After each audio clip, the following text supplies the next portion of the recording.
अस्सलामुअलैकुम सामीन। 23 सफ़रुल मुज़फ़्फ़र 21 सितंबर है। ख़बर का उन्वान है लव जिहाद के मुलज़िम का मकान गिरा दिया गया। मामला झारखंड का है। झारखंड के बोकारो इलाके में लव जिहाद के मुलज़िम आरज़ू मलिक के मकान पर इंतज़ामिया ने बिल्डोज़र चलाकर मकान को ज़मींदोज़ कर दिया है।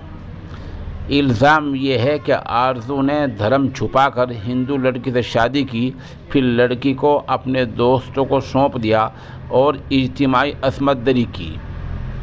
मुलज़िम ने लड़की का वीडियो भी बनाया जिसे दिखाकर वह लड़की को ब्लैकमेल करता रहा और काफ़ी दिनों तक उसकी इज्जत लूटता रहा। ये इल्ज़ाम है। कहा जा रहा है कि मुलज़िम पुलिस के हाथ नहीं आया है, लेकिन पुलिस ने मुलज़िम के मकान को ज़मींदोज़ कर दिया है, जो अहम मुलज़िम जिसको पुलिस ने माना है, और मकान गिरा दिया है। चलो भाई ठीक है। सवाल ये है कि जब तक अदालत से किसी मामले की तस्दीक ना हो जाए और अदालत मुलज़िम को मुजरिम न करार दे दे, तो आप किसी के मकान को महज इसी इल्ज़ाम की वजह से कैसे गिरा सकते हैं?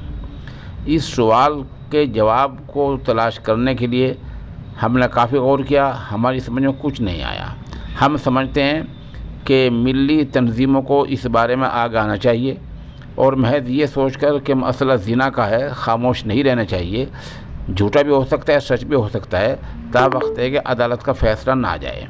इसलिए मिली जमातों को आगे आना चाहिए और ऐसे मामलात को हाई कोर्ट या सुप्रीम कोर्ट ले जाना चाहिए ताकि इन मामलात पर कदगन लगा जा सके, क्योंकि यूँ तो इल्ज़ाम लगते रहेंगे और लोगों के मकान गिरते रहेंगे और एक दिन वो होगा कि मकान गिरने का आम सिलसिला शुरू हो जाएगा। आखिर कहीं ना कहीं तो इस पर रोक लगनी है।